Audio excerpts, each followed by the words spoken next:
Good morning, everybody. Happy Friday, and welcome to this week's Weekly Quickie with Brooke.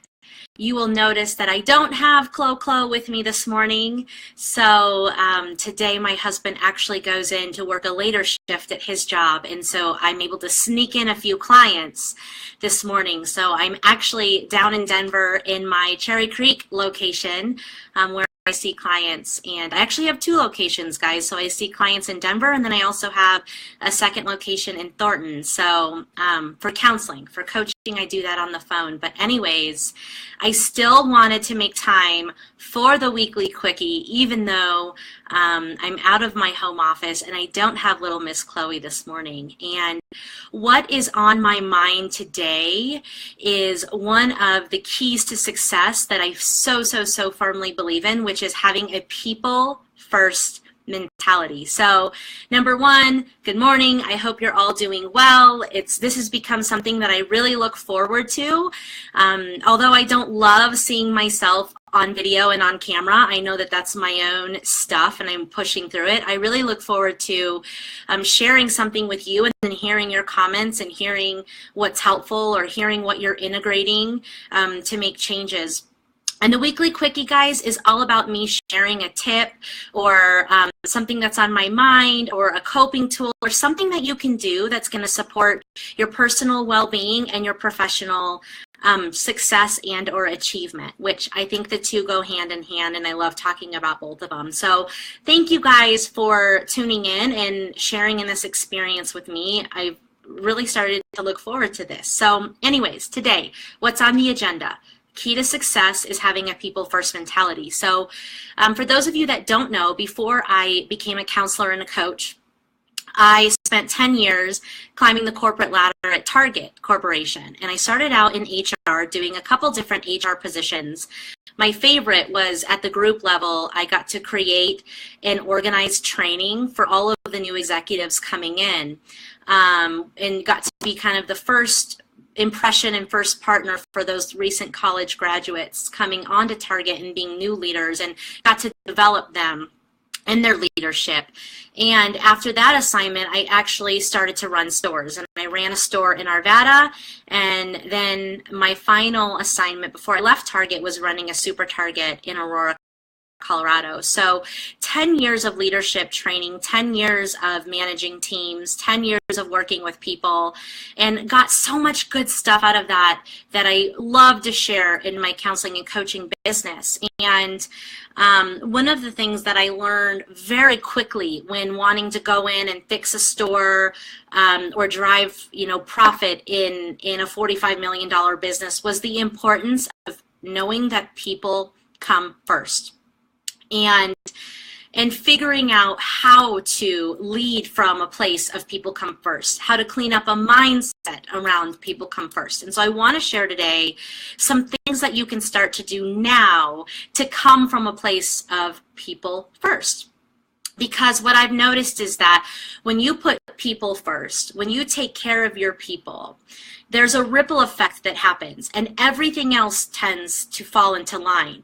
But when you put process first or profitability first or your own special interest first, gosh, you can only push it so far before you come up against a wall that can really bite you in the butt. So even if it takes longer, even if it doesn't always feel like the most productive use of your time, I promise you, doing the right thing for your people is going to get you where you want to go a lot faster than doing it backwards and focusing on the other things first. So if you guys are hearing what I'm saying, and if you believe that people come first, give me a thumbs up. If you have any questions around this topic, write them in the comments, and I'll be sure to look at them later today and respond.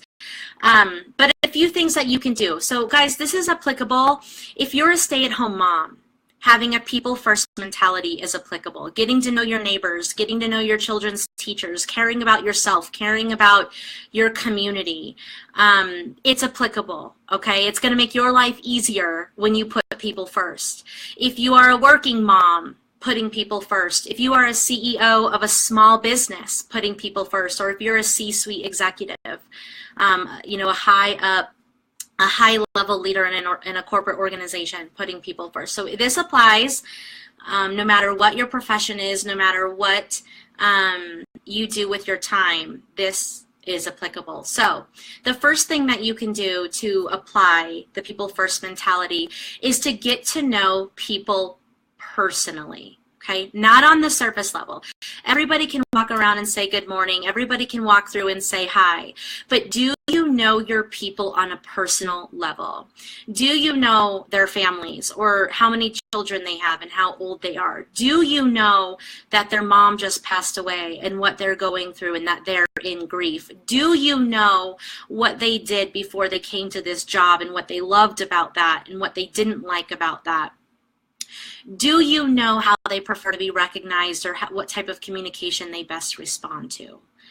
Do you know their whole person? So not just the professional person that's showing up, but do you know like who they are underneath that hat that they're wearing, or that skin that they're bringing into the game? So getting to know your people personally. Take the time to ask them what goes on in their life outside of work. Take the time to observe how they handle feedback and to make adjustments that best suit their response. But get to know them as human beings. A lot of times we look at our people as pushers and drivers and bodies that can execute, but you know, our team is so much more than that.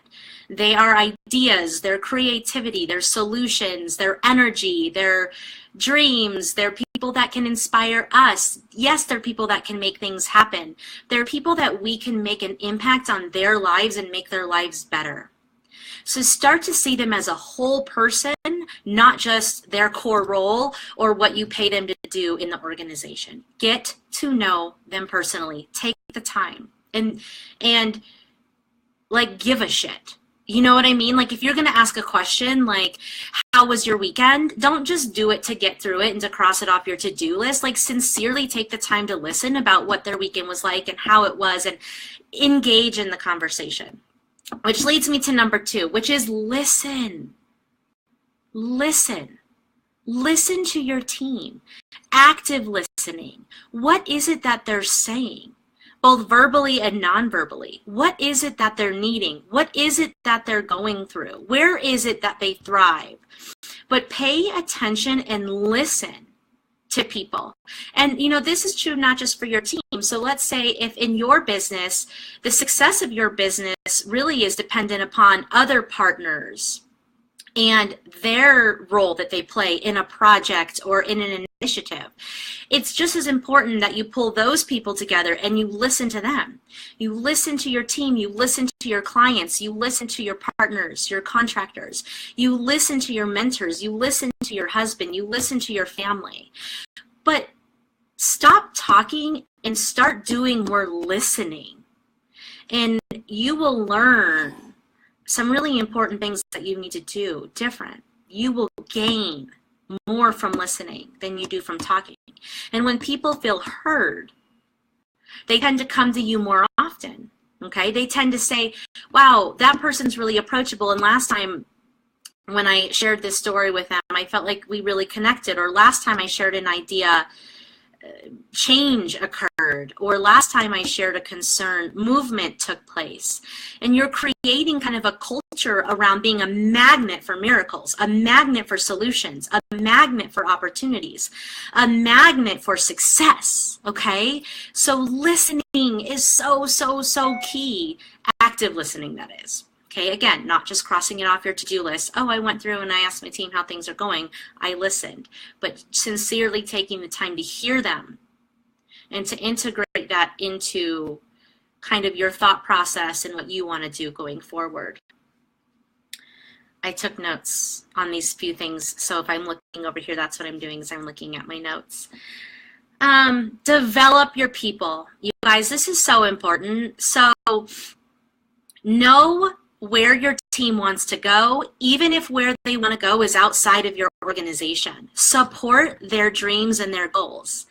Make them the best they can be while working for you, and they will perform at such a high level. And like, there is nothing more complimentary to your leadership than when you grow somebody and they outgrow you, or they outgrow this position, or they even outgrow your organization, that, is something you should be really proud of. That person is going to be so loyal to you through the whole process and engaged in what you're doing.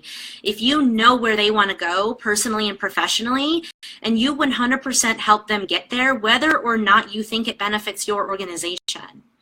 Know where they want to go and support them. Give them things that they can do that are going to stretch them, that help them get there.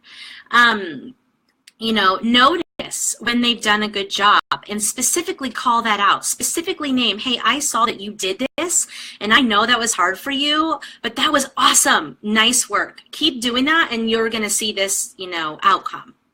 So know what they want, know what they're working on, support them, and kind of call out specifics, whether it be, to give them some kudos or to give them constructive feedback to help them get there. This creates engagement. This creates loyalty. You guys know the biggest reason why people leave jobs is because of their boss.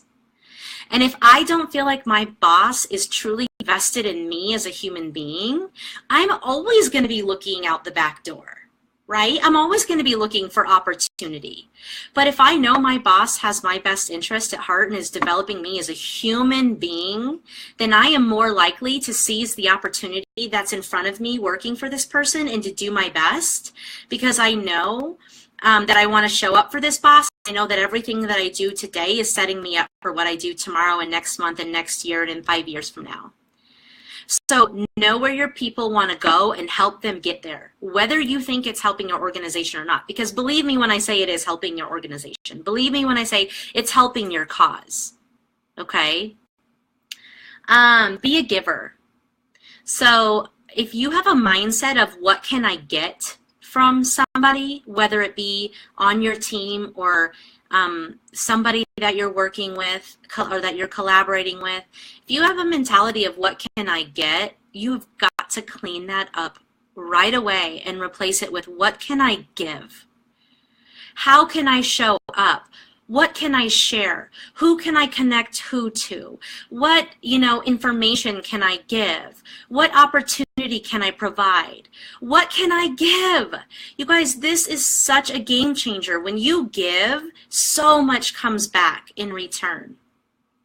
So what can I give versus what can I get? What can I give has a different energetic value to it that attracts more abundance than what can I get. What can I get comes from a scarcity mindset, where what can I give comes from an abundant mindset. And are you trying to attract more scarcity or more abundance? And by the way, when you come from a what can I get, people can sense that. And people might find that energy off-putting.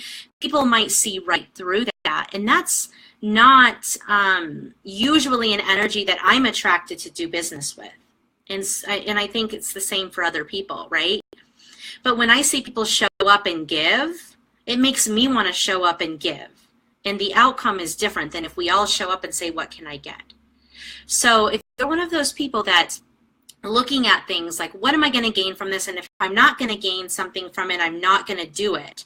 I really challenge you to change that mindset to what can I give, and looking for what's the opportunity here, no matter what my preconceived notion might be. Or if you're one of those people that think people are out to get you and you need to protect yourself, I really challenge you to unpack that and change it to what can I give? You don't need to come from such a level of protection, okay? See the good in people. What can I give versus what can I get? Accommodate your people, okay? So if your team has a sick child, someone on your team has a sick child, or someone on your team just lost their parents, or someone on your team just had this pop-up opportunity to go camping or go to a concert they've been wanting to go to, or go to a training that they're going to get really inspired by. It might seem really difficult to accommodate that because there's always a ton to do, right? Everybody has a lot on their plate, and time is money. But do what you can to accommodate them, because it pays you back tenfold. If you make room for this person to go on the vacation or go to the training or to take more time off to grieve the loss of their loved one, Again, you're building credibility, you're building engagement. That person is going to appreciate that in ways that they won't even articulate, but it matters. It matters when you do those things. And even if it was maybe painful for that day that they were gone or that week, what it builds inside your company is so much greater than what it cost you in that day and in that week. Okay? So when your team comes to you and you automatically feel like, oh no, I don't think we can do that, pause and ask yourself, but if we could do that, what would that look like? And remind yourself why it's important. If I can make this happen for my team, they're going to gain this, and this. And that's pretty cool. So do what you can to accommodate. Even if it's outside of the rules, you guys, like, break the fucking rules and accommodate your team. Do what's right for your people within reason, right? I understand we still have a business to run, but within reason, accommodate your people. It's the right thing to do, and it will come back tenfold. They will appreciate it so much. They will value it, and they will be engaged, and they will stick around, and they will do the right thing because you do the right thing for them. Okay, so accommodate your people. Be authentic. Okay, if you've become a robot, if you've become a corporate robot, if you're doing exactly what your boss told you to deliver to the team, if you're always doing what's right, if you can't be vulnerable and show your team what's real, if you can't be vulnerable and show people that you've struggled, people just don't really connect, to be honest with you. It might be somewhat effective, but people don't connect. If you're authentic and real, people will connect. People won't see your flaws and say, oh, they're not a great leader because they have a flaw, they have a gap, oh, they're not perfect.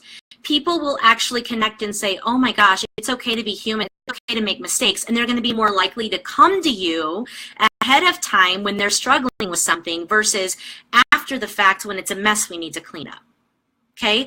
By us being authentic, by us being vulnerable, by us having flaws, we make it okay for other people to be the same. And the reason why that matters is because, number one, we're human, so it's there whether we want to accept it or not. And number two, it comes to us before it becomes a bigger problem. And number three, people connect to us on a deeper level, which make us more effective in communicating and driving an initiative forward, in, getting buy-in and things, all that kind of stuff. So kind of own your stuff, right? We have good days and we have bad days. And I'm not saying it's okay to come into work a hot mess every day and crying, but, again, within reason, if you're having a bad day or you made a mistake, own it, right? Like, I'm not perfect every day. I drop F-bombs. That's the deal. I can't control it. It happens. I'm human, okay? I make mistakes. I overbook. I had an oversight the other day in my calendar, and I never used to have that before this recent pregnancy and delivery of my daughter. Like, I'm making all these errors around time management and scheduling and planning, which are not typical for me. And my initial response was to feel really vulnerable and seen that I'm not perfect. And once I really kind of challenged that and thought through that, it was like, well, here's the deal. Like, this is what it is. Like, I make mistakes now that are silly, but I don't like doing, but I'm just going to own it. So I just tell my clients, like, I'm making weird mistakes lately, so please be patient with me. And what that does is it shows them that it's okay to own it and to still feel okay with yourself and to move through it and to move past it. So be authentic, be vulnerable. And the last one I'm going to talk about today, there's more, but I'm only scratching the surface. And if you want more, of course, you reach out and I'll help you. But be the example. So if you have a people first mentality and a people first culture, you have to be the example. You have to walk through the doors each day with an energy about you that cares about people. You have to respond to that angry client in a way that's productive and calm and mindful and intentional. You have to have healthy interactions with others. You have to care about your team and be compassionate. Like, be the example. Don't expect your team to care about people, but then you don't. Okay? I saw this in corporate America, right? You need to have an open door culture, and you need to treat your team with respect, and you need to do all of these things. But once you get to a certain point, didn't feel like it was happening as much at that level. And that's a breakdown. That's a problem. That should start at the top and go all the way through the organization. Being the example, caring about your people, knowing them personally, giving them constructive criticism, making accommodations for them, like caring about where they're going and doing what you can to support them, understanding that they're human and owning mistakes and being vulnerable. That should be something that we see and feel throughout the whole organization, throughout the whole small business, right? But if you can lead by the example and you do this every day, you start to create a culture. That becomes the norm. It becomes a norm to care about people. It becomes a norm to diffuse high conflict situations. It becomes a norm to recognize one another and to celebrate when people are successful versus having like negative competition in the office. It becomes a norm to like show up with compassion. And all of that basically creates an environment people thrive in, an environment that people are real in, an environment that people share ideas in, an environment that people are inspired by, and an environment where people want to stay. So here's the deal. You can have the most amazing thought process. You can be the smartest individual I've ever met, and you can design a plan and come up with a process all day long. But if you don't know how to put people first and how to get them excited about that plan and how to get them to sincerely care, then it's never going to come to fruition. And even if you muscle it and force it, they're not going to do it when you're not looking.